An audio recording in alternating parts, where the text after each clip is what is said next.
வணக்கம். இது அரசியல் ஆபரேஷன். என்டிஏ விசஸ் தமிழ்நாடு அப்படிங்கிற சுவரொட்டிகள் தமிழ்நாடு முழுக்க வந்து ஒட்டப்பட்டிருந்தன. அதாவது இந்த தேர்தல் 2026ஆம் ஆண்டு தேர்தல் என்பது என்டிஏ கூட்டணிக்கும் தமிழ்நாடுக்கும் எதிராக நடக்கக்கூடிய தேர்தலாக அது அந்த சுவரொட்டிகள் சொன்னன. இப்போ இன்றைக்கு நம்மளுடைய நிகழ்ச்சிக்கான தலைப்பாக அதையே எடுத்துக்கொண்டு தான் நம்ம இன்றைக்கி பேச இருக்கின்றோம். காரணம் என்ன அப்படின்னா, இன்றைக்கி வந்து இருக்கக்கூடிய அதிமுக தமிழ்நாட்டினுடைய எதிர்க்கட்சி, இதற்கு முன்பு தமிழ்நாட்டை ஆட்சி செய்த கட்சி, அதை வெற்றி பெற்று தான் திமுக ஆட்சி பொறுப்புக்கு வந்திருக்கிறது. அப்படி என்றால் இந்த அதிமுக வலுவாக இருந்தால் அதிமுக வெர்சஸ் திமுக அப்படிங்கிறது தான் வந்து இன்றைக்கு வந்து அரசியல் நிலைமையாக இருந்திருக்க வேண்டும். ஆனால் இன்றைக்கி இருக்கிறது என்னென்னா, அதிமுக தலைமையிலான கூட்டணிங்கிற ஒரு சொல்லை வந்து எடப்பாடி கூட சொல்ல மாட்டேங்கிறார். ஒவ்வொரு முறையும் பிரதமர் தமிழ்நாடு வரும்பொழுதும் என்டிஏ கூட்டணி தமிழ்நாட்டில் ஆட்சியை பிடிக்கும் அப்படிங்கிற ஒரு சொல்லை பேசுகிறார். அமித்ஷா அதை தான் சொல்லுகிறார். இப்படியான சூழலில் என்டிஏ தமிழ்நாட்டுக்கு என்னென்னலாம் வந்து கொடுமைகள் செய்தன நமக்கு தெரியும். இந்த 5 ஆண்டுகளில் தமிழ்நாட்டுக்கான வரி பங்கீட்டில் தொடங்கி பல்வேறு வகையில், இன்னும் சொல்ல போனால் பள்ளி ஆசிரியர்கள் கொடுக்கக்கூடிய சம்பளத்தை கூட வந்து பிடித்து வைத்துக் கொண்டு நீங்கள் மும்மொழியை ஏற்றுக்கொண்டால் தான் நாங்கள் வந்து சம்பளத்தை வந்து தருவோம் சொல்லி அந்த அளவுக்கு வந்து மிக மோசமான ஒரு ஆட்சியை வந்து இந்த கடந்த 5 ஆண்டுகளில் பார்த்தோம். அவர்கள் செய்த கொடுமைகளை வைத்து தான் வந்து இந்த சுவரொட்டியில் ஒட்டப்பட்டிருக்குன்னு கருத முடியும். ஒட்டுமொத்த தமிழ்நாட்டுக்கு எதிராக என்டிஏ கூட்டணி இருக்கிறது என்கிறது தான் வந்து சுவரொட்டி சொல்லக்கூடிய செய்தி. அது குறித்து நாம் இன்றைக்கி விவாதிக்க இருக்கின்றோம். வணக்கம் அனைவருக்கும். முதலில் திரு கதிரவன் சொல்லுங்கள். அதாவது இந்த பேட்டர்ன் இருக்கு இல்லையா, என்டிஏ விசஸ் தமிழ்நாடு அப்படிங்கிற அரசியல் நிலைப்பாடு எதை சொல்லுகிறது? வணக்கம். இந்த என்டிஏ வெர்சஸ் தமிழ்நாடு அப்படின்ற இந்த கருத்தாக்கம் அப்படின்றது இன்றைக்கு நேற்றைக்கு உருவானதல்ல. கருத்தியல் ரீதியாகவே தமிழ்நாடு பல ஆண்டுகளாக சொல்கிறத விட பல நூற்றாண்டுகளாகவே அப்படி தான் இருந்திருக்கு. ஆனால் அதை ஒரு ஸ்டேட்மெண்ட்டாக எடுத்து பிரகடனப்படுத்திய அந்த பெருமை வந்து நம்மளுடைய கழக தலைவர் முதலமைச்சர் அவர்களுக்கு தான் இருக்குது. இந்த சொல்லாடலை, அதாவது தமிழ்நாடு வெர்சஸ் என்டிஏ அப்படின்றத நம்மளுடைய முதலமைச்சர் அவர்கள் நினைத்திருந்தால் என்டிஏ வெர்சஸ் திமுக அப்படின்னு சொல்லியிருக்கலாம், இல்லை என்டிஏ வெர்சஸ் மதச்சார்பற்ற முற்போக்கு கூட்டணி அப்படின்னு சிம்பிளாக சொல்லியிருக்கலாம். ஆனால் என்டிஏ வெர்சஸ் தமிழ்நாடு அப்படின்ற அதை நிறுவுற இடத்துல தான் அவர் வந்து ஒரு கட்சியினுடைய தலைவர், ஒரு முதலமைச்சர் அப்படின்றத தாண்டி ஒரு ஸ்டேட்ஸ்மேன் அப்படின்ற ஒரு நிலைமையை மீண்டும் அவர் வந்து வலுவாக ப்ரூவ் பண்ணுறாரு நம்மளுடைய தலைவர் அவர்கள். ஏன்னா இந்த என்டிஏ வெர்சஸ் தமிழ்நாடு அப்படின்ற ஸ்டேட்மெண்ட்டுக்கு ஒரு ஐடியாலஜிக்கல் பேஸ் இருக்குது, ஒரு கருத்தியலான ஒரு அடிப்படை இருக்குது. ஏன்னா தமிழ்நாடு அப்படின்னாலே நமக்கு நல்லா தெரிந்தது அது சமூக நீதி, சமத்துவம், சகோதரத்துவம், மொழி உரிமை, மாநில சுயாட்சி, மகளிர் நலன், ஒடுக்கப்பட்ட மக்களுக்கான நலன், மதச்சார்பின்மை, இந்த வேல்யூஸ் தான் நமக்கு தெரியும் தமிழ்நாடு அப்படின்னாலே. இது திராவிட கருத்தியல். இந்த கருத்தியலுக்கு முற்றிலுமாக எதிராக இருக்கக்கூடிய ஆரிய கருத்தியல், அதாவது நம்ம சமூக நீதினு சொல்கிறோமா, அவங்க வந்து பார்ப்பன சமூகத்திற்கான நீதினு சொல்லுவாங்க. நம்ம அனைத்து மொழிகளுக்குமான உரிமைன்னு சொல்லும் பொழுது அவங்க இந்தி மொழி மீதான வெறியை கொண்டு வருவாங்க. நம்ம மாநில சுயாட்சி, மாநிலங்களுக்கான உரிமைன்னு பேசும் பொழுது இல்லை டெல்லியில தான் எல்லா அதிகாரங்களும் குவியணும் அப்படின்னு அவங்க பேசுவாங்க. இப்படி நம்ம பேசுகிற ஒவ்வொரு விஷயத்திற்கும் நேரெதிரான கருத்தியல் அது ஆரிய கருத்தியல். அதுதான் அந்த என்டிஏவினுக்கான அடிப்படை. நாம் தமிழர்கள், தமிழ் உரிமை, தமிழ்நாடு அப்படின்னு சொன்னாலுமே திராவிடர் அப்படின்ற உரிமையை சொல்லும் பொழுது தான் நாம் வந்து ஒரு சுயமரியாதை மிக்க, சமத்துவம் மிக்க ஒரு மனிதராக மாறுகிறோம் என்ற பொருள். அதனால திராவிட கருத்தியலை நாம் தொடர்ந்து முன்னிறுத்தி கொண்டே இருப்போம். ஆனால் அவங்க ஆரியத்தை சொல்ல மாட்டாங்க என்றைக்குமே. தமிழர் அடையாளத்துக்கு பின்னால் போய் மறைஞ்சிருப்பாங்க. அதை ஆதரிக்கின்ற பேரில் தமிழ் தேசியம் அப்படின்ற பேரில் சில பேர் இன்னைக்கு வந்துக்கிட்டு இருப்பாங்க. குறிப்பாக சொல்லணும்னா, நேற்று தமிழ் தேசியம் பேசுகிற ஒரு கட்சியினுடைய தேர்தல் அறிக்கை வெளியே இருக்கு. அதில் என்ன சொல்றாங்க, ஜாதி அடிப்படையிலான இடஒதுக்கீட்டை மாற்றிவிட்டு தமிழ் குடிகளுக்கு இடஒதுக்கீடு முன்னுரிமை அளித்து வழங்குவோம் அப்படின்னு சொல்றாங்க. இது மொத்தமாக புரிதலே இல்லாத ஒரு விஷயம். ஏன்னா எதன் அடிப்படையில் நம்ம ஒடுக்கப்பட்டோமோ அதன் அடிப்படையில் தான் உரிமைகளை வென்றெடுக்கணும்ன்றது தான் இடஒதுக்கீடு அடிப்படையே. அந்த அடிப்படை கூட தெரியாம தமிழ் குடிகளுக்கு முன்னுரிமை அப்படின்னா தமிழ் குடி அப்படின்றத எப்படி முடிவு பண்றோம்? ஜாதியை வச்சு தான் திருப்பி முடிவு பண்றோம். அதனால இந்த சமூக நீதி சொன்னவருக்கே கிடைக்காது, சொன்னவருடைய பிள்ளைக்கே கிடைக்காது. சமூக நீதியை வந்து சிதைக்கிற வேலையை எப்படி ஆர்எஸ்எஸ் செய்யுதோ, ஆர்எஸ்எஸ்னுடைய அவர் துணைவியாரோட யுகாதியை ரொம்ப மகிழ்ச்சியா கொண்டாடி இருக்காரு. ஒரு பக்கம் இப்படி ஒரு அறிவிப்பு. காளிமுத்து அண்ணன் உயிரோட இருந்திருந்தா உள்ளபடியே இந்திய எதிர்ப்பு போராட்டத்தின் மாவீரர் மிகப்பெரிய கொடுமைக்கு ஆளாயிருப்பார் மனதளவில். அந்த சமூக நீதியவே சிதைக்கிற ஒரு வேலையை எப்படி ஆர்எஸ்எஸ் செய்யுமோ அதே வேலையை ஆர்எஸ்எஸ்னுடைய அடிவரடிகள் செஞ்சுட்டு இருக்கிறாங்க. இது ஒரு பக்கம். இன்னொரு பக்கம் பார்த்தோம்னா சில அதிமேதாவிகள் அவங்க என்ன சொல்றாங்க, நடக்கிறது டெல்லி சட்டமன்றத்துக்கான தேர்தல் இல்லையே, தமிழ்நாட்டுக்கு தானே தேர்தல், அப்புறம் ஏன் டெல்லிக்கும் தமிழ்நாட்டுக்கும் சொல்றீங்க அப்படின்னு சொல்ற ஒரு மேதாவிகள் ஒரு புறம் இருக்கிறாங்க. இப்படி இருக்கிற இடத்துல பிரதமர் வரும்போது என்ன சொல்றாரு? டபுள் இன்ஜின் சர்க்கார்னு சொல்றாரு. அதனுடைய அடிப்படை சாராம்சமே தமிழ்நாட்டை டெல்லியில் இருந்து தான் ஆள போறோம் அப்படின்றத தான் அவர் திரும்ப திரும்ப திரும்ப வலியுறுத்திக்கிட்டே இருக்கிறார். அதனால தான் முதலமைச்சர் சொன்னார், உங்கள் டபுள் இன்ஜின் என்கின்ற டப்பா இன்ஜின் இங்கே ஓடாது, தமிழ்நாட்டில் திராவிட மாடல் என்கின்ற சூப்பர் ஃபாஸ்ட் இன்ஜின் தான் இங்கே ஓடும் அப்படின்னு சொல்லியிருக்கிறார். இப்போ குறிப்பாக இந்த டெல்லி ஆதிக்க எதிர்ப்பு அப்படின்னு சொல்லும் பொழுது ஆங்கிலேயர் காலத்திலேருந்தே இதுக்கான ரெக்கார்ட்ஸ் நம்மகிட்ட இருக்கு. ஏன்னா அந்த காலகட்டத்திலேயே சென்னை மாகாணத்திற்கு ஒதுக்கப்படுகின்ற நிதி மற்ற மாகாணத்திற்கு நிகராக இல்லைன்னு சொல்லி ஆங்கிலேயர்களே கடிதம் எழுதியிருக்கிறதா வரலாறுகள் நமக்கு சொல்லுது. ஆனால் ஆண்ட ரெக்கார்டில் நம்ம திராவிட சித்தாந்த அடிப்படையில் பார்க்கும் பொழுது நம்ம நீதி கட்சி முன்னோடி தலைவர்களாக இருக்கக்கூடிய திராவிட லெனின் அப்படின்னு சொல்லக்கூடிய டாக்டர் TM நாயர் அவர்கள் தான் முதல்ல ஒரு ஸ்டேட்மெண்ட்டை சொல்றாரு. தென்னிந்தியர்களாகிய நாங்கள் லண்டனுக்கு அடிமையாக இருந்து கூட உரிமைகளை வென்றெடுப்போம் தவிர ஒரு நாளும் டெல்லிக்கு அடிமைகளாக இருந்து உரிமைகளை வென்று இது பண்ண மாட்டோம் அப்படின்னு சொல்லி அந்த ஸ்டேட்மெண்ட்டை, அந்த உரிமை முழக்கத்தை முதல்ல கொடுத்தது நம்மளுடைய டாக்டர் நாயர் அவர்கள். அதனால இப்ப ஏன் இந்த என்டிஏவை எதிர்க்கணும், ஏன் நாம் என்டிஏவுக்கு வாக்களிக்க கூடாது, ஏன் திராவிட மாடல் அரசுக்கு நம்ம ஆதரவா இருக்கிறோம் அப்படின்னு சொன்னோம்னா அதற்கு சில காரணங்கள் இருக்கு. ஏன்னா காலகாலமாக இந்தி பேசாத மாநிலங்களை எல்லாத்தையுமே 2ஆம் தர மாநிலமாக 3ஆம் தர மாநிலமாக அணுகக்கூடிய ஒரு பார்வை தொடர்ந்து இருந்துகிட்டே இருக்கு. ஆனா குறிப்பிட்டு என்டிஏ இந்த பதவியேற்ற 12 ஆண்டுகளாக தமிழர் தமிழ்நாடு இந்த 3 சித்தாந்தங்களுக்கு எதிரான போக்குகளை தான் தொடர்ந்து கையாண்டுகிட்டே இருக்கு. இந்தி பேசாத மாநிலம்னு நம்ம சொல்றோம். ஆனா நம்மகிட்ட நீங்க சொன்ன மாதிரி என்ன சொல்றாங்க, 3வது மொழியா இந்தி மொழியை ஏத்துக்கிட்டா தான் கல்வி நிதி 3500 கோடி ரூபாய் நான் விடுவிப்பேன்னு சொல்றேன். அது பார்லிமெண்ட்ல சொல்றது இருக்குல்ல. ஏற்கனவே வந்து ஒரு இந்திய அரசியலமைப்பு சட்டத்தில் விலக்கு கொடுக்கப்பட்ட ஒரு மாநிலத்தை பற்றி உள்துறை அமைச்சர் சொல்றாரு, தமிழ்நாட்டை நாங்கள் வெல்வோம், அங்கே மும்மொழி திட்டத்தை கொண்டு வருவோம்னு சொல்றாரு. கல்வித்துறை அமைச்சர் சொல்றாரு, மும்மொழி திட்டத்தை நீங்கள் ஏற்றுக்கொண்டால் தான் நாங்கள் பணம் தருவோம்னு சொல்றாரு. விலக்களிக்கப்பட்ட ஒரு மாநிலத்துக்கு இல்லாத சட்டத்திலே இல்லாத ஒரு விஷயத்தை ஏற்றுக்கொள்ள சொல்லக்கூடிய ஒரு கொடூரம் வந்து இந்த ஆட்சி தான் நிகழுது. குறிப்பாக அதுதான் நடந்துகிட்டு இருக்கு. ஆனா 3500 கோடி ரூபாய் கொடுத்தாலும் சரி, நீ 10,000 கோடியே கொடுத்தாலும் என் தலைமுறையை பின்னோக்கி இழுக்கின்ற அந்த பாவத்தை நான் செய்ய மாட்டேன்னு சொன்ன தமிழ்நாட்டின் முதலமைச்சர், இந்தியாவிலேயே ஒரே முதலமைச்சர் நம்மளுடைய தமிழ்நாடு முதலமைச்சர் தான். அதனால இப்படி தமிழ்நாடு முதலமைச்சர் ஒரு பாகம் இருந்தாலும் தமிழ்நாட்டினுடைய துணை முதலமைச்சர் இந்த சனாதனத்தை ஒழித்தே தீர வேண்டும் என்று சொல்கிறார். ஆக ஒரு இந்தியாவினுடைய முதலமைச்சரும், ஒரு இந்தியாவில் இருக்கக்கூடிய ஒரு முதலமைச்சர், ஒரு துணை முதலமைச்சர் எப்படி இருக்கணும்ன்றதுக்கு ஒரு ரோல் மாடலா இருக்கக்கூடியது நம்ம தமிழ்நாடு. அதனால தான் இதை தமிழ்நாடு வெர்சஸ் என்டிஏ அப்படின்றத நம்ம திருப்பி சொல்றோம். இதுவரைக்கும் வந்த எந்த ஒன்றிய பட்ஜெட்டிலுமே வந்து தமிழ்நாட்டுக்கு சிறப்பு திட்டமும் இல்லை, சிறப்பு நிதியும் இல்லை, எதுவுமே இல்லை. ஆனால் இவ்வளத்தையும் மிக மூர்க்கமாக செய்யக்கூடிய அந்த டெல்லி என்டிஏ அரசு டெல்லியில் வைத்துக்கொண்டு தான் கூட்டணியை முடிவு செய்து கொண்டிருக்கின்றது. இப்போ நம்ம இந்த நிகழ்ச்சி பேசிகிட்டு இருக்கிற நேரத்தில் இப்போ டெல்லியிலேருந்து பேசிக்கிட்டு இருக்கிறாங்க, என்டிஏ கூட்டணிக்கு பாஜக தான் தலைமை, பாஜக அதை சொல்கிறது தான் இதுன்னு சொல்லி டெல்லியில் வச்சு கூட்டணி முடிவு பண்ணிக்கிட்டு இருந்தாங்க. சில ஆண்டுகளுக்கு முன்னால் போய் பார்க்குறோம், தலைவர் கலைஞர் அவர்கள் காலத்தில் தொட்டு இன்னைக்கு நம்மளுடைய முதலமைச்சர் காலம் தொட்டு வரைக்கும் இங்கே தான் எல்லாருமே வந்து கூட்டணியை பேசிட்டு போகிறாங்க. ஏன் மாற்று இயக்கத்தில் கூட ஜெயலலிதா அம்மையார் இருந்த வரைக்கும் போயஸ் கடனில் தான் வந்து பேசிட்டு போவாங்க. ஆனால் எடப்பாடி பழனிசாமி அவர்கள் டெல்லிக்கு போய் பேசிக்கிட்டே இருக்கிறாருன்னா அந்த கூட்டணிக்கான தலைமையை, தார்மீக உரிமையை அவர் இழந்து இருக்கிறார். இன்னைக்கு அது தமிழ்நாட்டுக்கே பெரிய ஆபத்து, அவர் கட்சிக்கு ஆபத்துன்றதை விட. சரி, இந்த ஓர வஞ்சனைகள்லாம் தமிழ்நாடு ஒரு பக்கம் பண்ணியிருக்காங்க. இன்னொரு பக்கம் நான் சொல்கிறேன், சில தரவுகள் கொடுக்குறேன். இப்போ இவ்வளோ ஓர வஞ்சனைகளையும் தமிழ்நாடு என்னென்னலாம் அச்சீவ் பண்ணியிருக்கு அப்படின்னு பார்த்தீங்கன்னா, சாஃப்ட்வேர் எக்ஸ்போர்ட், சாஃப்ட்வேர் ஏற்றுமதியில் முதலிடம், ஏற்றுமதி தயார்நிலை குறியீடு எக்ஸ்போர்ட் ப்ரிப்பேர்னஸ் இண்டெக்ஸ் 2வது இடம், எந்திர ஏற்றுமதி இன்ஜினியரிங் குட்ஸ் எக்ஸ்போர்ட் 2வது இடம், தோல் பொருட்கள் ஏற்றுமதி 2வது இடம். நேற்று வந்த தரவு, இந்தியாவிலேயே ஜவுளி ஏற்றுமதி அதிகம் செய்யக்கூடிய முதல் மாநிலம் தமிழ்நாடு. உயர்கல்வி சேர்க்கை விகிதம் கிராஸ் என்ரோல்மெண்ட் ரேஷியோ முதலிடம் தமிழ்நாடு. தனிநபர் வருமானம் பெர் கேபிட்டா இன்கம் தமிழ்நாடு 3ஆம் இடம். உற்பத்தி துறையில் வேலைவாய்ப்பு தமிழ்நாடு முதலிடம். அதிக பெண் பணியாளர்கள் பணிபுரிகின்ற மாநிலம் முதலிடம் தமிழ்நாடு. புதிய தொழிற்சாலைகள் திராவிட மாடல் அரசு அமைந்த பிறகு 816. கோவில் குடமுழுக்கு 4000 கோவிலுக்கு மேலே. மீட்கப்பட்ட நிலங்கள் 8000 ஏக்கருக்கு மேலே. இது ஒரு பக்கம். நமக்கு நடக்கக்கூடிய பொருளாதார அடக்குமுறைகள் ஒரு புறம், நம்ம செயல்படுத்துகிற பொருளாதார வளர்ச்சி ஒரு பக்கம். இன்னொரு பக்கம் நம்ம செயல்படுத்தக்கூடிய சமூக திட்டம், கலைஞர் மகளிர் உரிமை தொகை, கலைஞர் விடியல் பயண திட்டம், இல்லம் தேடி கல்வி, மக்களை தேடி மருத்துவம், நான் முதல்வன், நம்மை காக்கும் 48, தாயுமானவர் திட்டம், அன்பு கரங்கள் திட்டம், மாணவர்களுக்கு மடிக்கணினி, எல்லாவற்றுக்கும் மேல் இந்தியாவிலேயே முதன்முறையாக 14 வயதுக்கு மேற்பட்டிருக்கக்கூடிய பெண் குழந்தைகளுக்கு கருப்பை வாய் தடுப்பு புற்றுநோய் ஊசியை இன்னைக்கு நம்ம போடுறோம். எந்த மாநிலமும் செய்யவே இல்லை. இதுதான் ஏன் என்டிஏவுக்கு வாக்களிக்க கூடாது என்பதையும், திமுக தலைமையிலான மதச்சார்பற்ற முற்போக்கு கூட்டணிக்கு நாம் வாக்களிக்கணும்ன்றதற்கான ஒரு ஃபைனஸ்ட் எக்ஸாம்பிள் இந்த டேட்டா தான். ஓகே, நன்றி. குறிப்பாக வந்து கதிரவனுடைய இதில் வந்து உங்களுடைய தமிழ்நாடு அரசினுடைய திட்டங்கள் அதனால் மக்கள் பெறக்கூடிய பயன்கள் எப்படிங்கிறத பட்டியலிட்டீங்க.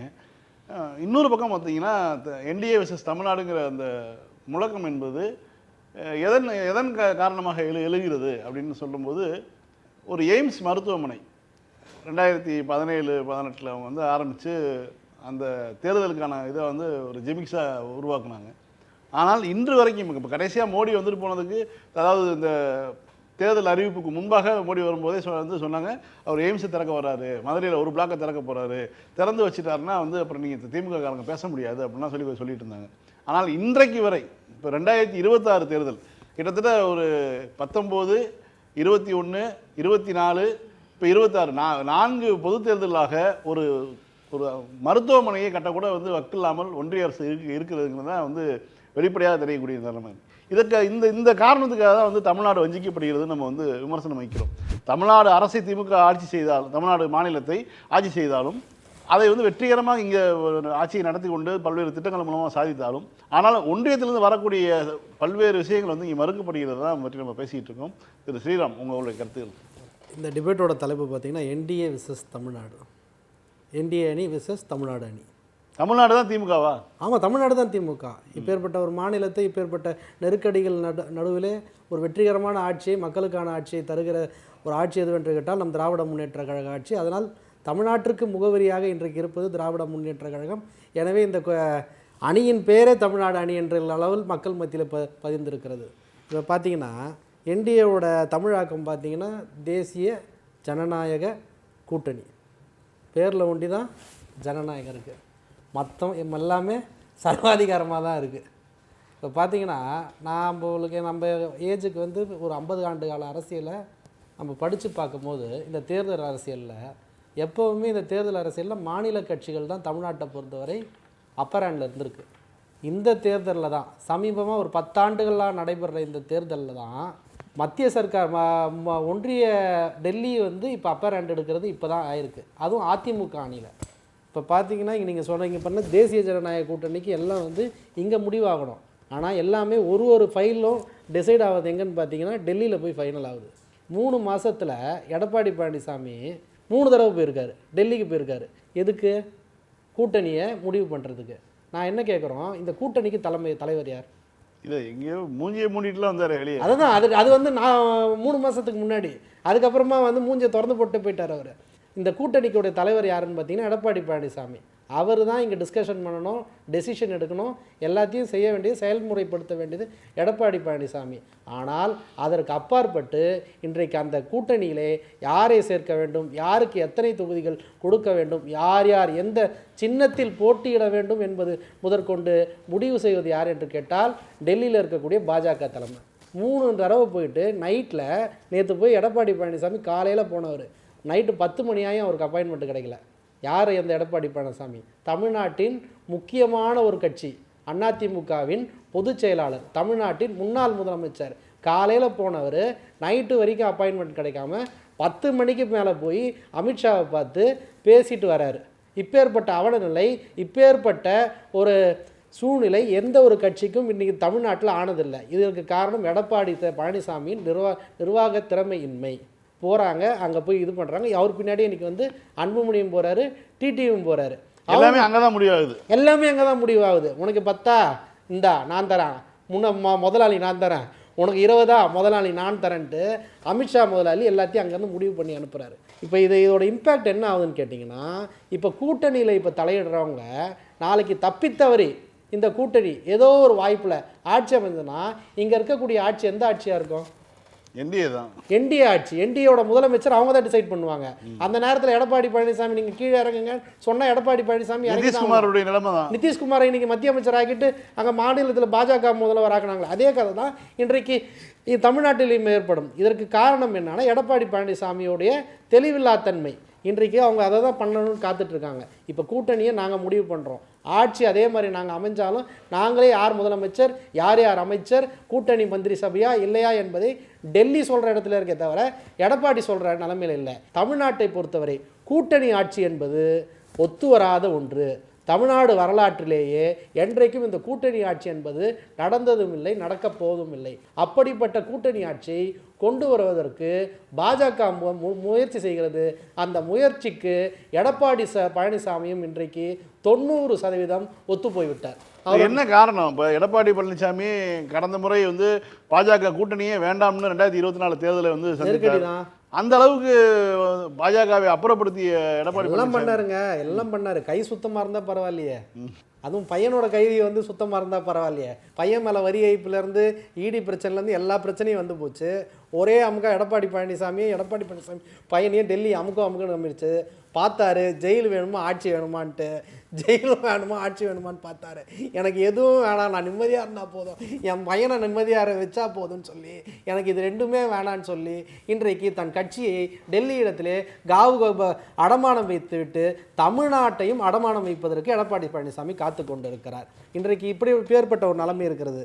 இன்னொன்று நம்ம சொல்லியிருக்கீங்க, என்டிஏ அணியா திமுக அணியா திமுக அணியா இன்றைக்கு யார் இந்த தமிழ்நாட்டிற்காக போராடி கொண்டு திட்டங்களை கொண்டு வருகிறது என்றாங்க. இன்னைக்கு சகோதரர் சொன்னார், இன்றைக்கு ஜிஎஸ்டி வரியாக இருந்தாலும் சரி, பள்ளி கல்விக்கு தர வேண்டிய நிதியாக இருந்தாலும் சரி, ஊரக வளர்ச்சித்துறையின் சார்பில் நடக்கின்ற 100 நாள் வேலைவாய்ப்பு நிதியாக இருந்தாலும் சரி, கோவை மதுரை மெட்ரோ திட்டங்களாக இருந்தாலும் சரி, அனைத்து விஷயங்களிலும் இன்றைக்கு பாஜக அரசு தமிழ்நாடு என்றாலே வேப்பங்காய் கசப்பு போல கசப்பு தன்மையோடு தமிழ்நாட்டை பார்த்து கொண்டிருக்கிறது.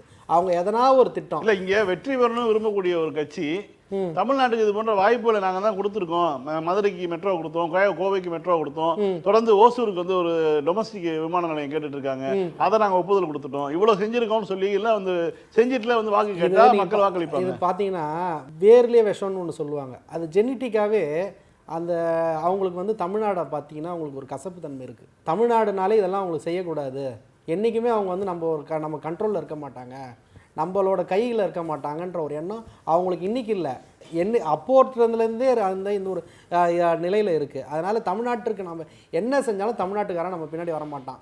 அதற்காக நம்ம எவ்வளோ புழிய முடியுமோ புழிவோம். அவனா என்னைக்கு இவங்களை நினச்சாதான் செய்ய முடியும்னு நிலமை வரும்போது வரட்டுன்ற ஒரு சர்வாதிகார நிலைமையில் அவங்க இன்றைக்கி செயல்படுறாங்க.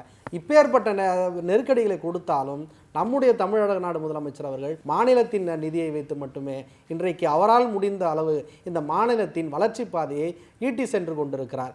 இந்த அணியும் அந்த அணியும் ஒப்பிடுன்னு சொன்னீங்கன்னா இன்றைக்கு மாநில உரிமைகள் இன்னும் 20 ஆண்டு காலத்திற்கு மாநில உரிமைகள் இருக்கப்பெற, மாநில சுயாட்சி நிலைநாட்டப்பட, தமிழ்நாடு தமிழ்நாடாக மட்டுமே இருக்க வேண்டும் என்று சொன்னால் இந்த திராவிட முன்னேற்ற கழகத்தின் தலைவர் தளபதி மு.க. ஸ்டாலின் தலைமையில் இருக்கக்கூடிய தமிழ்நாடு அணி வென்றால்தான் அது சாத்தியப்படும். அது மக்களுக்கு நல்லாவே தெரியுது. மாநில சுயாட்சியாக திமுக டெல்லி கவர்மெண்ட்டோட ப்ரெஷர்லேருந்து ஒரு நல்ல டெல்லி கவர்மெண்ட் ப்ரெஷர்லேருந்து ஒரு தன்னிச்சையான ஒரு ஆட்சியை நடத்தணுமா, அது திமுகவால் தான் முடியும். திமுக இருந்தால் தான் இன்றைக்கி வந்து நம்ம மொழி உரிமை காக்கப்படும், மண் உரிமை காக்கப்படும், நம்மளுடைய மற்ற அண்டை மாநிலத்திலிருந்து பெறக்கூடிய உரிமைகள் பெறப்பெறும் என்பது மக்கள் இன்றைக்கி தெளிவாக இருக்கிறாங்க. அப்பேற்பட்ட நிலையில் இன்றைக்கு மக்கள் தெளிவாக இருக்கிறார்கள், தயாராக இருக்கிறார்கள். என்றைக்கு தேர்தல் நடந்தாலும் நல்லாட்சியை இன்றைக்கு 5 ஆண்டுகள் ஆட்சியை முதல்வர் சொன்னது போல் என்னால் எவ்வளவு தூரம் உழைக்க முடியுமோ அவ்வளவு தூரம் உழைத்து இந்த நாட்டு மக்களுக்கு நன்மையை செய்திருக்கிறேன், இந்த சாதனைகளை மேலும் தொடர வாய்ப்பு தாருங்கள் என்று கேட்டிருக்கிறார். அந்த வாய்ப்பையும் இன்றைக்கு மக்கள் கொடுக்க தயாராக இருக்கிறார்கள். இன்றைக்கு மருத்துவத்துறையாக இருந்தாலும் சரி, தொழில்துறையாக இருந்தாலும் சரி, கல்வித்துறையாக இருந்தாலும் சரி, வேலைவாய்ப்பு வழங்கக்கூடிய மனிதவள மேம்பாட்டுத்துறையாக இருந்தாலும் சரி, அனைத்திலும் இன்றைக்கு நம்பர் 1 சர்க்காராக இன்றைக்கு இருப்பது திராவிட மாடல் ஆட்சியின் முதலமைச்சர் மு.க. ஸ்டாலினுடைய சர்க்கார்.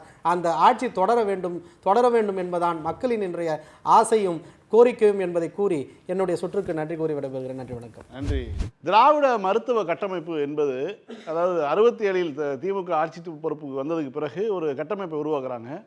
2 விஷயம் பண்ணுறாங்க, கல்வி மருத்துவம், இது 2க்கு தான் முன்னுரிமை கொடுத்து அதை வந்து இந்த அளவுக்கு இன்றைக்கி வந்து கல்வியில் சிறந்த தமிழ்நாடு அப்படின்னு நம்ம சொல்கிற பெருமையாக சொல்லக்கூடிய அளவில் வந்து நம்ம வந்து நிற்கிறோம்னா அதுக்கான காரணம் இந்த திராவிட அரசியல், திராவிட இயக்கங்கள் இந்த தமிழ்நாட்டை தொடர்ச்சியாக ஆட்சி செய்த காரணத்தால் இந்த இடத்துல வந்து நிற்கிறோம். அதே மாதிரி பார்த்திங்கன்னா மருத்துவ கட்டமைப்பு, மருத்துவத்தில் வந்து சிறப்பான ஒரு நாடாக, இந்தியாவில் இருக்கக்கூடிய மாநிலங்களில் சிறப்பான ஒரு மாநிலமாக தமிழ்நாடு இருக்கிறது. மருத்துவ கட்டமைப்பில் ஒவ்வொரு 7 கிலோமீட்டருக்கும் ஒரு ஆரம்ப சுகாதார நிலையம், இந்த மாதிரியான விஷயங்கள்லாம் வந்து கனவுல கூட மற்ற மாநிலங்கள் நினைத்து பார்க்க முடியாத விஷயத்தை வந்து சாதித்து முடித்திருக்கிறது. இதெல்லாம் வந்து ஒரு நாட்டோட தான் கம்பேர் பண்ணோம்னா கியூபா நாட்டோட கம்பேர் பண்ண முடியும். கியூபா வந்து ஒரு மருத்துவ கட்டமைப்பில், கல்வி கட்டமைப்பில் வந்து அடிப்படை கல்வியில் வந்து ரொம்ப சிறப்பாக செயல்படக்கூடிய ஒரு நாடாக இருக்குது. ஆனால் அவர்கள் விட்ட இடம் எதுனா தொழில் வளர்ச்சி, இது போன்ற விஷயங்கள் வந்து அவங்க கைவிட்டிருக்காங்க.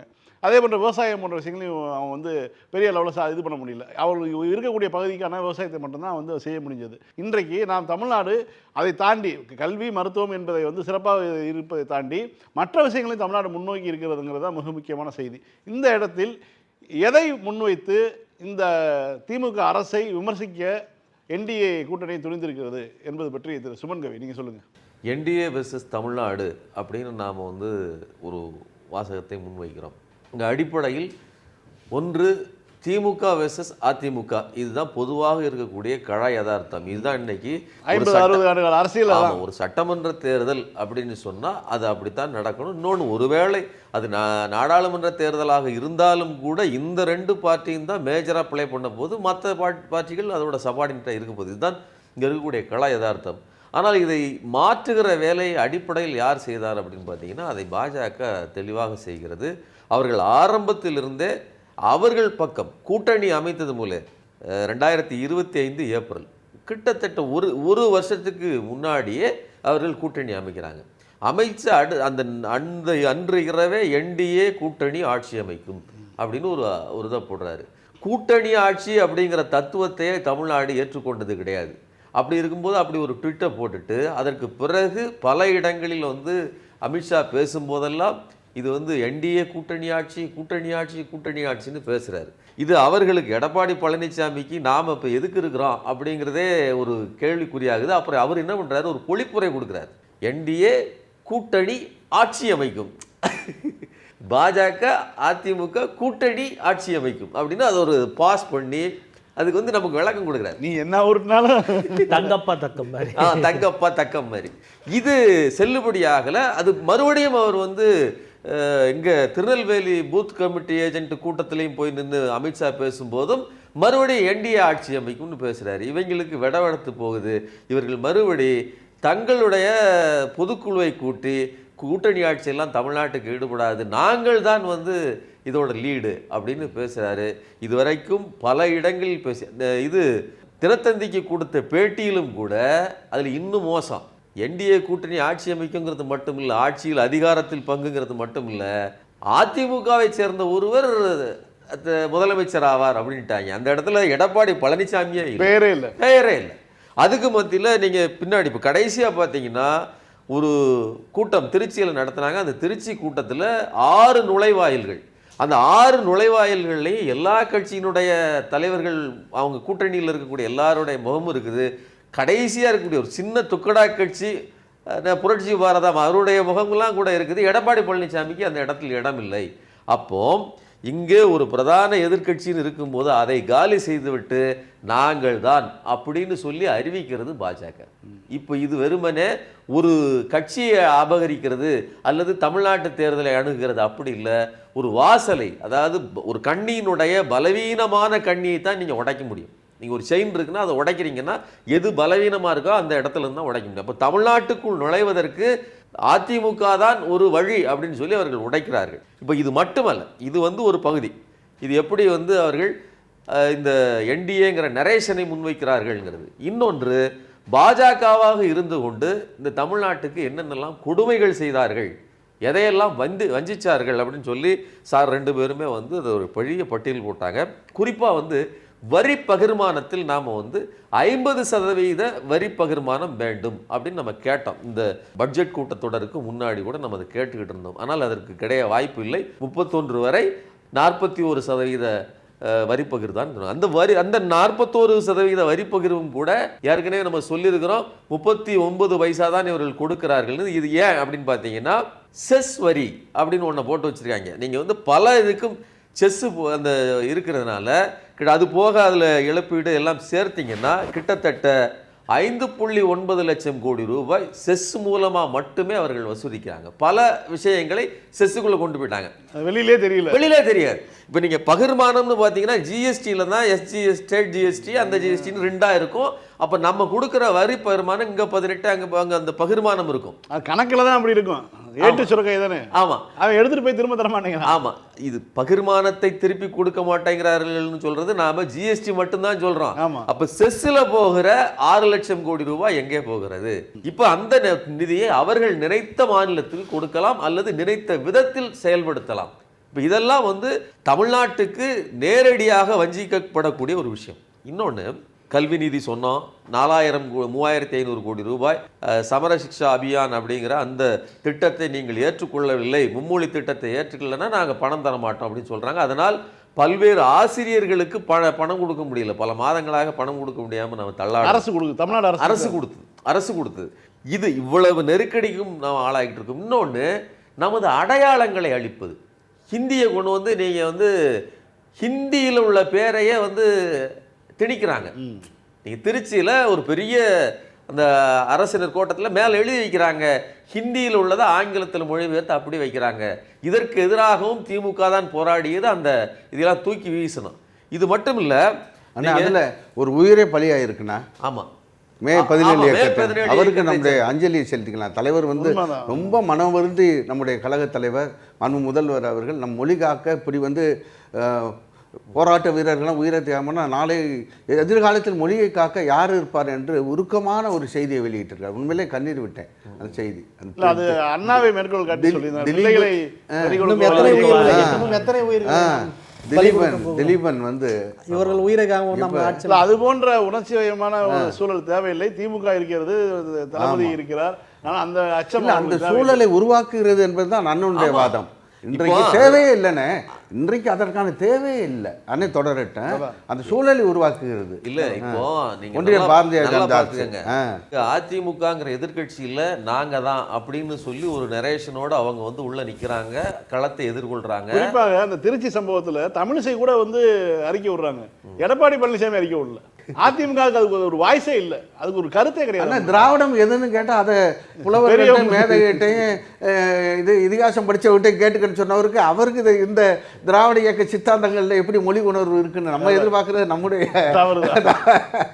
இன்னொன்று கேளுங்க, 100 ஏக்கரை அவர் மார்க் பண்ணார். இது வரைக்கும் 4 ஏக்கர் இடத்துல தான் ஆய்வே நடத்தப்பட்டிருக்கு. இந்த 4 ஏக்கர் இடத்துலையுமே 15,000 பொருட்கள் கண்டுபிடிக்கப்பட்டிருக்கு. வெறும் 4 ஏக்கர் இடத்துலயே 15,000 பொருட்கள்னா 100 ஏக்கரையும் முழுவதுமாக செய்து முடித்தால் எத்தனை பொருட்கள் கிடைக்கும், அதோட தொன்மை இன்னும் எவ்வளவு பெருசுன்னு விளங்கும்.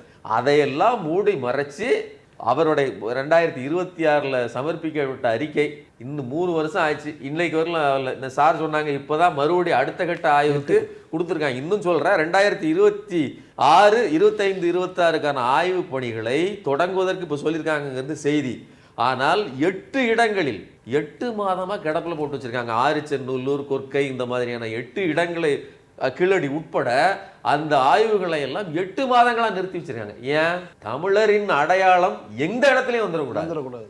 ஹிந்தியை கொண்டு வந்து திருச்சியில் ஒட்டுறதும் சரி, அங்கே ஒரு மண்டபம் கட்டினாங்க. நீங்கள் இந்த அது என்ன ரயில்வே இதுக்கு முகப்பு கட்டினாங்க, அதை அப்படியே வடநாட்டு மந்திர் பாணிக்கு அதை கட்டி தமிழ்நாட்டு கோயில்கள், கற்கோயில்கள் வந்து அவ்வளவு சிறப்பு. நம்ம வந்து சொல்லுவோம், நம்மளுடைய எம்பளமத்திலேயே வந்து ஸ்ரீவில்லிபுத்தூர் கோயிலைத்தான் போட்டு அது நம்மளுடைய அடையாளம்னு பேசுவோம். ஆனால் அவர்கள் வட இந்திய மந்திர்களை கொண்டு வந்து நம்ம திணிக்கிறார்கள். அந்த கலைஞர் அரங்கம் வந்து அண்ணா அறிவாலயத்தில் இருக்கக்கூடிய திருமண மண்டபத்தை வந்து வடிவமைக்கும் போது கலைஞர் சொன்னாராம், அண்ணா அறிவாலயமும் சரி கலைஞர் அரங்கமும் சரி திராவிட கட்டடக்கலையினுடைய அம்சம் ஏதாவது அதில் இருக்கணும்னு சொல்லி அதை வந்து அந்த இன்ஜினியர்லாம் சொல்லி அதை செஞ்சுருக்காங்க. ஒரு அரசியல் கட்சி, முற்போக்கு கட்சியினுடைய அலுவலகம் கூட, அது நவீனமான ஒரு கருத்துக்களை கொண்ட ஒரு கட்சியினுடைய அலுவலகம் கூட திராவிட கட்டடக்கலையினுடைய இது வந்து ஒரு சாயல் இருக்கணும்னு சொல்லி யோசிக்கக்கூடிய தன்மை இங்கே இருந்திருக்குது. அப்படி இருக்கும்போது நம்மளுடைய இதெல்லாம் வந்து இதை வந்து செய்தியே வெளியே வரவிடாமல் பண்ணணுங்கிற ஒரு நோக்கத்தோட ஒரு அரசு செயல்படுதா இல்லையா? கண்டிப்பாக. அதான் இப்போ நாம் என்ன சொல்கிறோம்னா, நீங்கள் நிதி ஒதுக்கலை, நமக்கு வஞ்சிக்கிறார்கள், அதெல்லாம் பண்ணுறாங்க, அது தொடர்ந்து பண்ணிட்டு இருக்காங்க. ஆனால் இந்த பாஜக அரசு சிறப்பாக செய்வது, நீங்கள் மற்ற ஒன்றியத்தில் எந்த அரசு இருந்தாலும் ஒடுக்குமுறை உண்டு, எல்லாமே உண்டு. ஆனால் கலாச்சார ரீதியான, பண்பாட்டு ரீதியான ஒரு ஒடுக்குமுறை என்பது திட்டமிட்டு நிகழ்த்தப்படுவது இதில் தான். தமிழன் அப்படிங்கிற அந்த அடையாளத்தையே முற்றாக அழித்தொழித்து விட்டு அப்படியே வட இந்திய அடையாளங்களை அல்லது ஆரிய அடையாளங்களை புகுத்துறது தான். நாம் அதனால தான் சொல்றோம் என்டிஏ என்பது சார் சொன்னாங்க இல்லையா, இது வெறுமனே ஒரு கட்சிக்கு இடையில் நடக்கிற போட்டி கிடையாது. தமிழர்களுக்கும் தமிழர் பண்பாட்டுக்கும் ஆரிய பண்பாட்டுக்கும் இடையில் நடக்கிற யுத்தம். இது 3000 ஆண்டு கால யுத்தம். இன்னைக்கு அதை தேர்தல் வடிவத்தில் நாம சந்திக்கிறோம். பாஜகங்கிற ஒரு கட்சியோடு அது முடிந்து போவதில்லை, அதுக்கு ஆர்எஸ்எஸ்ங்கிற தொடர்ச்சி இருக்கிறது. அப்ப அது அந்த சித்தாந்தத்தில் வேலை செய்கிறது, நாம நமது சித்தாந்தத்தில் வேலை செய்கிறோம். அதனாலதான் நம்ம கட்டிடங்களை உருவாக்கும் போது கூட அந்த அடையாளங்கள் வரணும்னு நாம் முயற்சிக்கிறோம், அதற்கு எதிராக போராடி கொண்டிருக்கிறோம். அதுல ரெப்ரசன்டேட் அப்படிங்கிறது தமிழ்நாட்டின் முகமாக திராவிட இயக்கத்தின் தலைவர் ஸ்டாலின் அவர்கள் தான் இருக்கிறார். நீங்க அதை ரொம்ப முக்கியமா புரிஞ்சுக்கணும். என்னன்னா இங்கே நாம கரெக்டா காயின் பண்றோம், நம்மை ஒடுக்குகிறது இந்த பாஜக, அது வைத்திருக்கிற கூட்டணி தான் என்டிஏ. இதை வீழ்த்த வேண்டும் என்றால் தமிழர்களாக ஒன்றுபடுவோம். தமிழ்நாடு வெர்சஸ் என்டிஏன்னு சொன்னா இன்னொரு ப்ராக்சியை ஒன்றை கொண்டு வந்து நான் தான் தமிழ்நாடுன்னு ஒருத்தர் சொல்றேன். நீங்க கவனிங்க, இது நடக்கிறது சட்டமன்ற தேர்தல், நாடாளுமன்ற தேர்தல் இல்லைன்னு நான் விளக்கம் சொல்றேன். ஏடா எங்களுக்கு விளக்கம் தெரியுமாப்பா, நீ என்னைக்கு நீ அரசியல் பேப்பர் படிச்சிருக்கியா? தினத்தந்தி பேப்பரை காலில் படிச்சு எனக்கா பழக்கம் உண்டா உனக்கு? கொஞ்சமாவது அடிப்படை அரசியல் அறிவு உண்டா உனக்கு? இந்த தமிழர் சம்மன் தான் படிச்சிருக்காரு. அதை கூட அவர் படிச்சாரா பக்கத்தில் உள்ளவர் படிச்சு சொன்னாரான்னு தெரியாது. சரிங்களா? அப்போ அப்படிப்பட்ட நபர்கள் ஒரு பக்கம் இங்கே நின்றுட்டு நான் தான் தமிழ்நாடு எங்க காட்டு, உனக்கு என்ன தமிழ் தெரியும்? நீ முந்தின நாள் வரையிலும் ஒரு குறிப்பிட்ட நடிகரை ஃபாலோ பண்ணி வந்துட்டு இன்னைக்கு அந்த நடிகரையே விமர்சனம் பண்ற அளவுக்கு ஏடா ஸ்டைலுன்னா அவர் தான். அதாவது தமிழ் சினிமாவிலேயே ஒரு வேகத்தையும் ஸ்பீடையும் புகுத்தி இந்திய சினிமா, நீங்க பேன் இண்டியா மூவி எடுத்தாலே நான் இவர் ரசிகன்னு ஷாருக் கானே சொல்றாரு. அப்படி படம் எடுத்து ஓட்டிட்டு இருக்கிற காலத்துல அவரை பார்த்து சட்டையையும் கைக்குட்டையையும் கண்ணாடியும் போட்டு ஆட்டிக்கிட்டு அதுல இருந்து வளர்ந்து வந்த நீ அவரை காலி பண்றன்னா இந்த மக்களுக்கு நீ என்னத்தை கொடுத்துருவ? நீ ஒருவேளை நான் என்ன சொல்றேன், நீ தான் தமிழ்நாடுன்னு வச்சுக்கிடுவேன். பாஜக இப்படி நிக்குது, என்னைக்காவது வாய் திறந்து ஒரு வார்த்தை அந்த பாஜக என்டிஏக்கு எதிராக பேசியிருப்பியா? களத்திலே இல்லாததுங்கிற திருப்பரங்குன்றத்துல அப்படி நின்று அடிச்சுக்கிட்டு இருக்கிறான். ஒரு அறிக்கை கொடுக்க முடிஞ்சது அவனால? அந்த இடத்துக்கு மோடி போறாரு. அதாவது எரியறதுல எண்ணெய் ஊத்துற மாதிரி எவ்வளவு நயமாக வேலை செய்யறாங்க பாருங்க. இங்க எத்தனை பிரச்சனை இருக்கு, ஏன் பக்கத்துல மதுரை கோயில் இருக்குது, அங்க போய் எங்க வேணாலும் போங்க. ஆனா எக்ஸாக்டா நான் திருப்பரங்குன்றத்துக்கு போய் அங்க நடத்துவேன்னு சொன்னா அது திருப்பரங்குன்றத்தை இன்னொரு அயோத்தியாக மாற்றுவேன்னு அவன் கங்கணம் கட்டி நிற்கிறான். அங்கே 144 தடை உத்தரவை போட்டு நீ என்ன தீர்ப்பு கொடுத்தாலும் சரி நாங்கள் நடைமுறைப்படுத்த முடியாது, மக்கள் தீர்ப்பு இது அப்படின்னு சொல்லி நின்னதுங்கிறது எவ்வளவு பெரிய கட்ஸ் வேணும். இதுதானே போராட்ட குணம். ஆமா, நீங்க போர்க்குணம்னா என்னங்க? வாய்ச்சவுடால் பேசுறதா? மேடையில் எழுதிய ஸ்கிரிப்டா பேப்பர் வச்சு படிக்கிறதா? அவன் அங்க தீர்ப்பை கொடுத்தான்னா நான் அதை நடைமுறைப்படுத்த முடியாது, நீ என்ன வேணாலும் பண்ணிக்கோ அப்படின்னு இன்னைக்கு வரலும் உறுதியாக நிற்பது. இந்த கட்ஸ் யாருக்கு இருக்கிறதோ அவர்களைத்தான் மக்கள் இது என்னோட ரெப்ரசன்டேட் அப்படின்னு முடிவு பண்ணுவாங்க. அப்ப தமிழ்நாடு ஏன் ஸ்டாலினோடு பின்னாடி நிக்குது அப்படின்னா அவர் தான் எங்களுடைய பிரதிநிதியாக இருக்கிறார், எங்களுடைய உணர்வின் அடையாளமா இருக்கிறார்.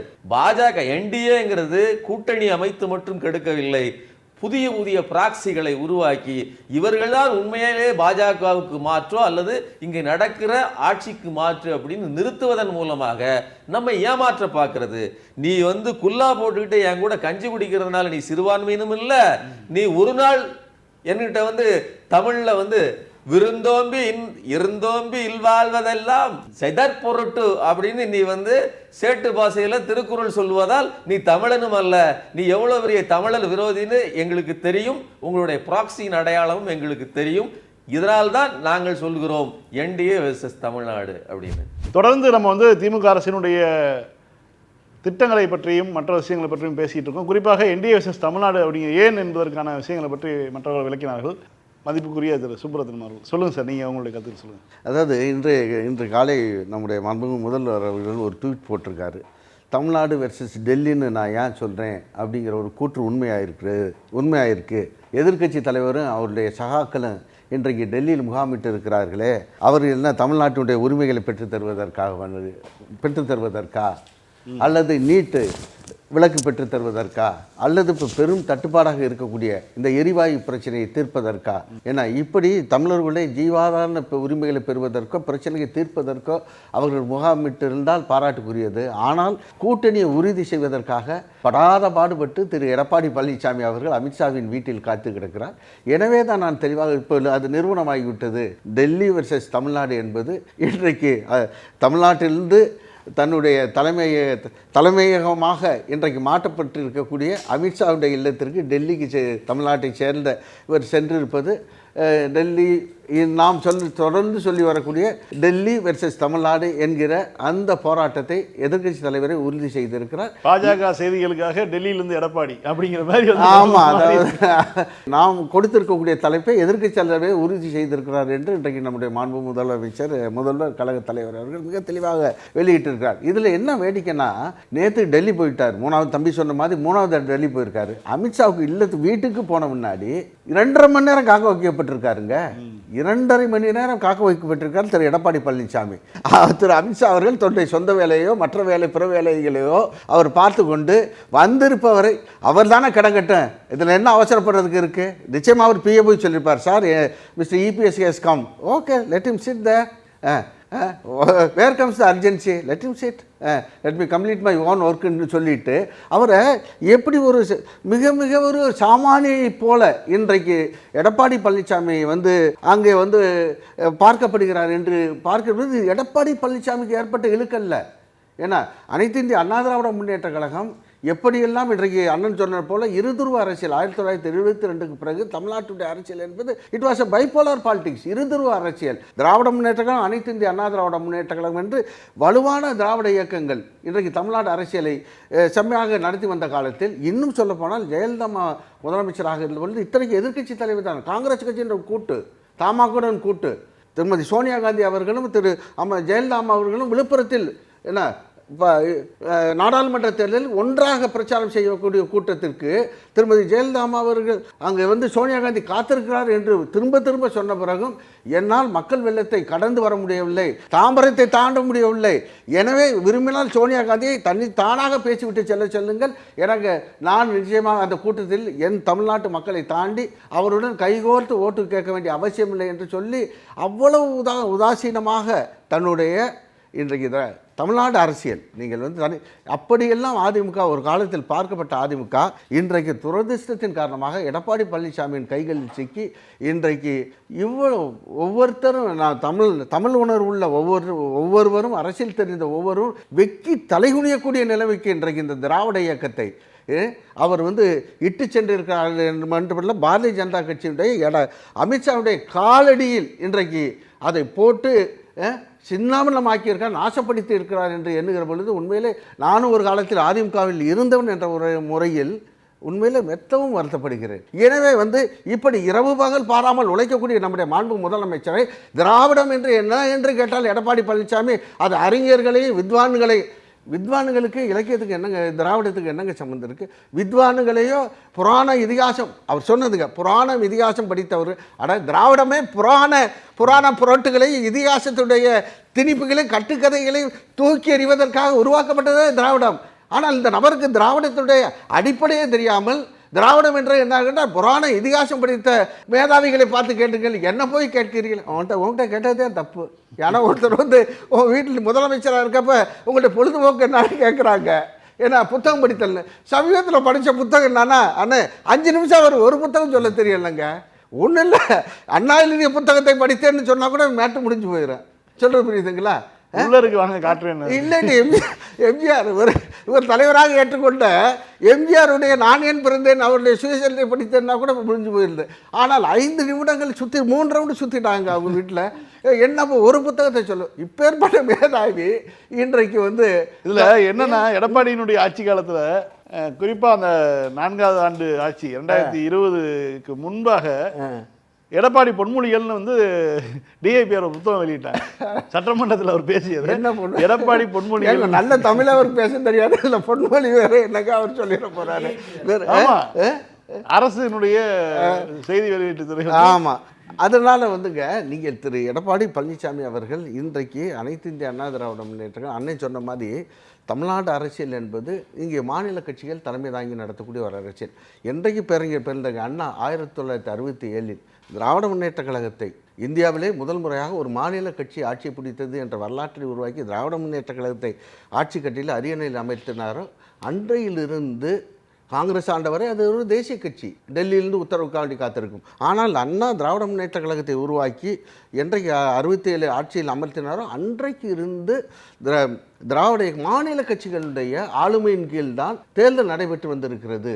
தேர்தல் கூட்டணிகள் உருவாக்கப்பட்டிருக்கிறது, முடிவு செய்யப்பட்டிருக்கிறது. ஆஃப்டர் தி டிமேஸ் ஆஃப் ஜெயலலிதா அம்மா discipline has been lost all together. அதிமுகவுடைய கட்டுப்பாடு என்பது முற்றிலுமாக அங்கே வந்து இல்லாதது ஆகிவிட்டது, அடித்து நொறுக்கப்பட்டு விட்டது. சரிங்களா?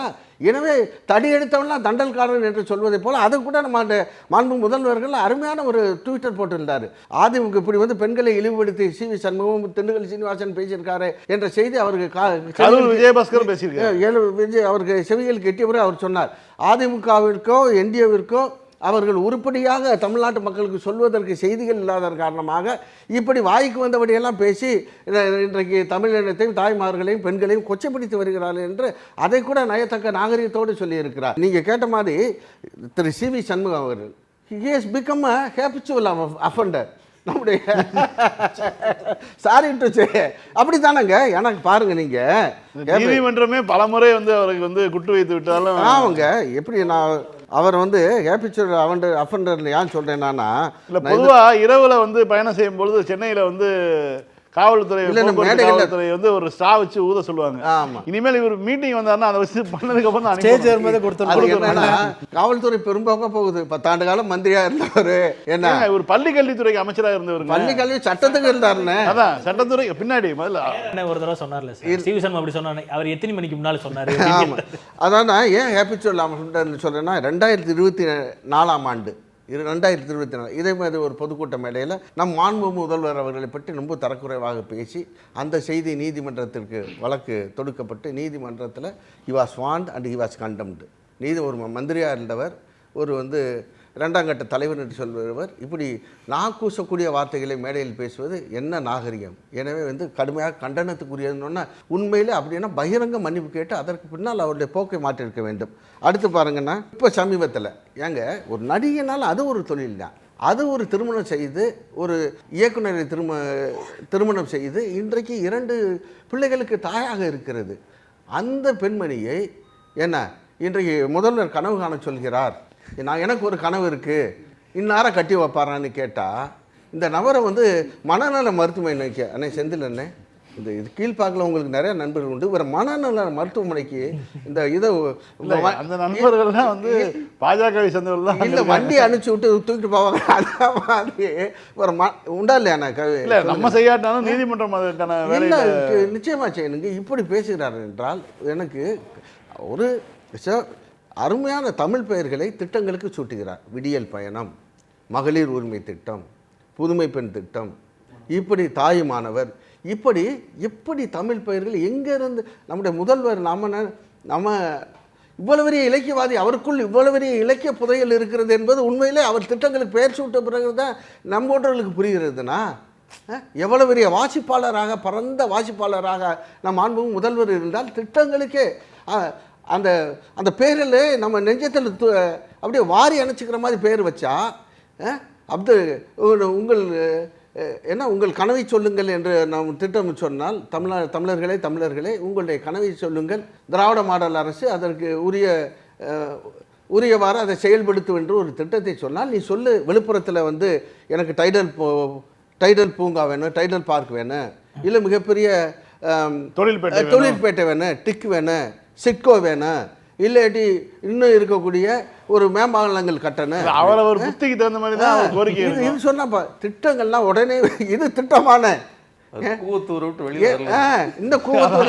ஏங்க இதுக்கு போய் எடப்பாடிட்ட கேட்டதெல்லாம் வந்து இங்கே வந்து கேட்டுக்கிட்டு இருக்காங்க. ஆமாம், இதுக்கெல்லாம் ஒரு ஸ்கீம் போட்டிருக்காங்கன்னு எடப்பாடி தலைமையில் அதிமுகவில் தான் இதுக்கெல்லாம் ஒரு ஸ்கீம் இருக்குன்னு நமக்கே தெரியுதுங்க. இன்றைக்கு பேச்சுவார்த்தைக்கு பாருங்கள், திரு எடப்பாடி பழனிசாமி முன்னிருக்க கூட்டணியில் யாரும் இணைவே தயாராக இல்லை. ஜான் பாண்டியன் அண்ணன் உட்பட சொல்ல புரியுது. எல்லாரும் நேரடியா டெல்லி நேரம் டெல்லியா இன்னைக்கு நேற்று எடப்பாடி பழனிசாமி போறாருன்னா அடுத்த ஃப்ளைட்ல தினகரன் போறாரு, அடுத்த ஃப்ளைட்ல இவர் போறாரு அன்புமணி ராமதாஸ். தினகரன் ஏற்கனவே சொல்லிட்டாரு, நான் சீட்டு பேச்சுவார்த்தை கூட்டணி பேச்சுவார்த்தை நான் பிஜேபி கூட டெல்லியில் தான் நடத்துவேன்.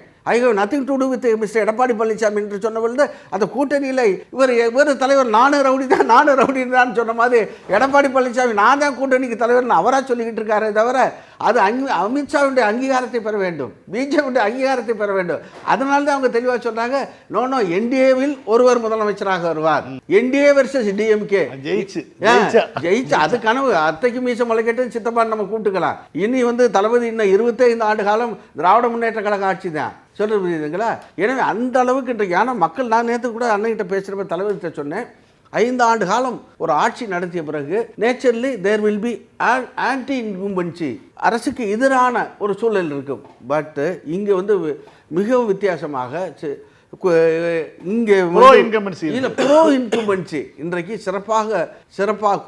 சிறப்பாகவும் குறிப்பிட்டு சொல்வதென்றால், இன்றைக்கு உங்கள் தலைமையில் தமிழ்நாட்டில் there is a pro incumbency wave looming large in Tamil Nadu பாலிடிக்ஸ்ன்னு நேற்று நான் சொன்னேன்.